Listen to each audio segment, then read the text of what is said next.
Así es. Bueno, hoy vamos a estar hablando del trastorno del espectro autista, pero desde un enfoque innovador, porque hay un grupo de médicos argentinos que plantean que el diagnóstico de este trastorno se puede hacer de forma muy temprana, incluso antes de que el niño demuestre actitudinalmente que puede tener TEA. Sí, hay un tratamiento que, como decías, es bastante innovador, llamativo, que está basado también en la alimentación de estos niños que presentan el trastorno del espectro autista, y para eso vamos a conversar con el reconocido doctor argentino Nicolás Loyácono. Gracias por acompañarnos. ¿Qué tal? Buenas tardes, ¿cómo estás, Nicolás? Gracias por acompañarnos. Gracias a ustedes. Bueno, vienen teniendo algunas evidencias bastante desconocidas hasta el momento en lo que tiene que ver con el diagnóstico temprano del TEA. ¿En qué se basa esto? Porque en general los padres que tienen niños con trastorno del espectro autista dicen que hasta los 2 años, que se empiezan a notar en sus actitudes, que no fija la mirada, un montón de síntomas, recién ahí se puede diagnosticar. Esto, por lo que ustedes consideran, no es así, se puede hacer antes incluso. Sí, en realidad el cambio paradigmático que estamos proponiendo sustancialmente y con peso de evidencia científica, con experiencia de nuestro equipo de abordaje, es que para tener en cuenta previamente un diagnóstico de trastorno del espectro autista, hasta en el 9 de cada 10 niños que reciben el diagnóstico, hubo un proceso que se llama regresión. La regresión es ese proceso que puede ser rápido, puede ser más bien lento, dependiendo de cada individuo, en el cual el niño o niña pierde habilidades previamente adquiridas. Esto sucede aproximadamente entre los 14 y los 20 meses de edad, lo cual para los padres es un momento realmente devastador, porque es el momento en el que dicen, lo perdí, no sé dónde se fue, mi hijo me miraba, respondía, saludaba, tenía palabras, mamá, papá, tete, agua, y las perdió. ¿Dónde está todo eso? ¿Qué pasó? ¿Dónde se fue mi hijo? La realidad es que lo que nosotros proponemos y lo que nosotros hacemos como equipo interdisciplinario de trabajo es justamente buscar lo más tempranamente posible, detectar las regresiones de forma inmediata. ¿Por qué motivo? Porque la regresión es el inicio de un cambio anatómico y fisiológico en el cerebro.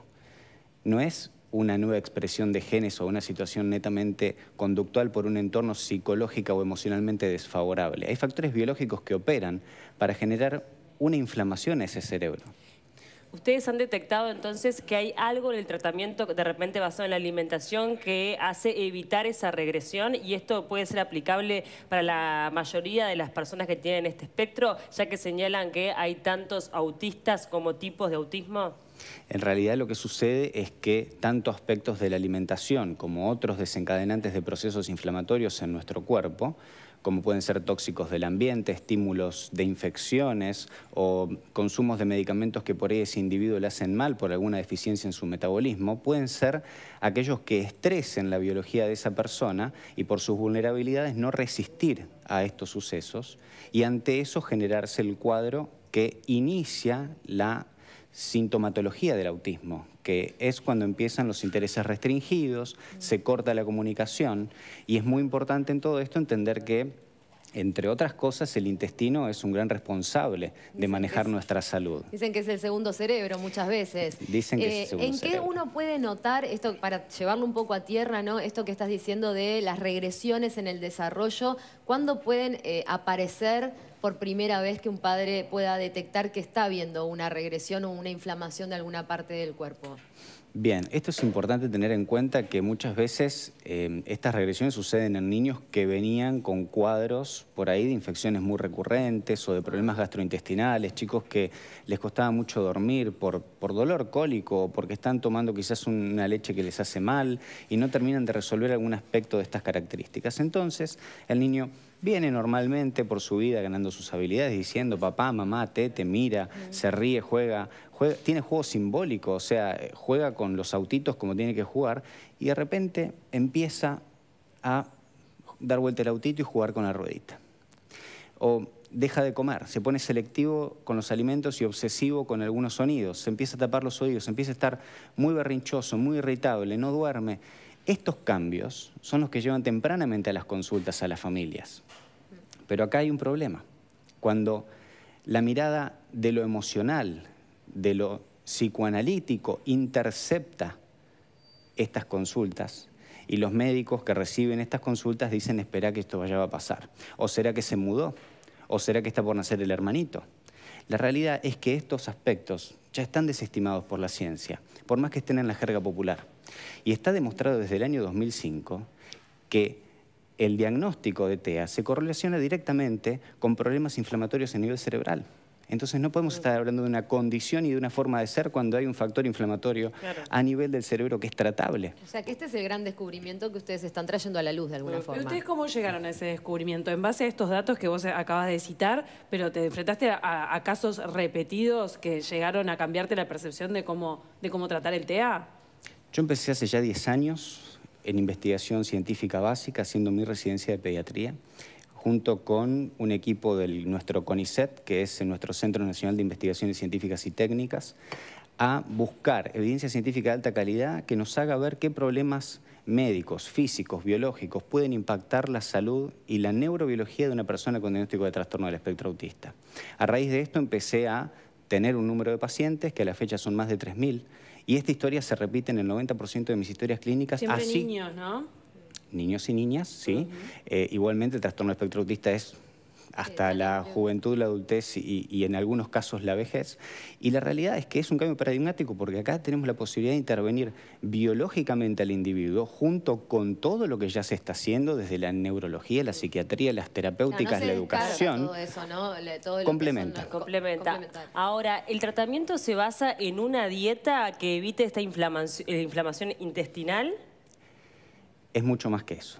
Bien. Una dieta sería para aquellos que son susceptibles a determinados perfiles de alimentos, que les pueden resultar alergénicos. Sabemos que alrededor del 1,5-2% de la población general es celíaca, pero sabemos que en población con autismo estamos alrededor del 4-5%, o sea que hay más susceptibilidad inmunológica. Sabemos que, por ejemplo, las alergias a la leche de vaca, las alergias a la soja, a los transgénicos en general, la sensibilidad a los químicos de la alimentación pueden ser aún mayores en niños o niñas con intestinos permeables, que se le llama.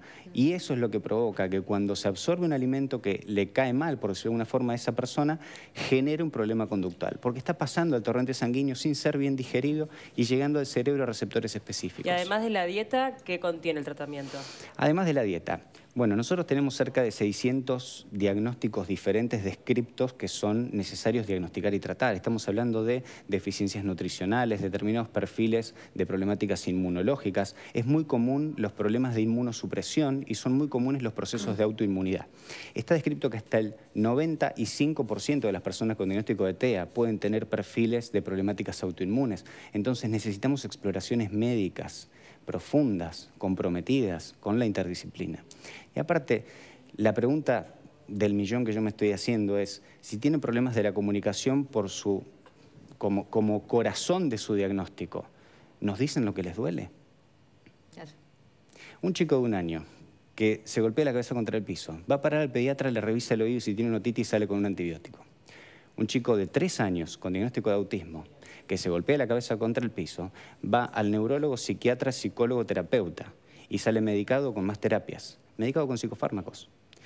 Se pierde muchas veces el seguimiento pediátrico y ese niño puede estar cursando la misma otitis que el otro. Entonces lo que sucede es que vemos, o por lo menos a mí en mi experiencia como médico y en las publicaciones internacionales, estamos viendo que hasta el 98% de los pacientes con TEA tienen problemas gastrointestinales, no diagnosticados, no tratados. Porque la familia consulta, mi hijo es constipado. No, eso es parte de él, eso es parte de su ser autista. La realidad es que la materia fecal no se fabrica en la cabeza. Ahora, para revertir esto, ¿es necesario que el tratamiento se dé en los primeros años o luego de que ya hubo una regresión en algún tipo de facultades, es imposible revertir los aspectos o las consecuencias de tener este trastorno?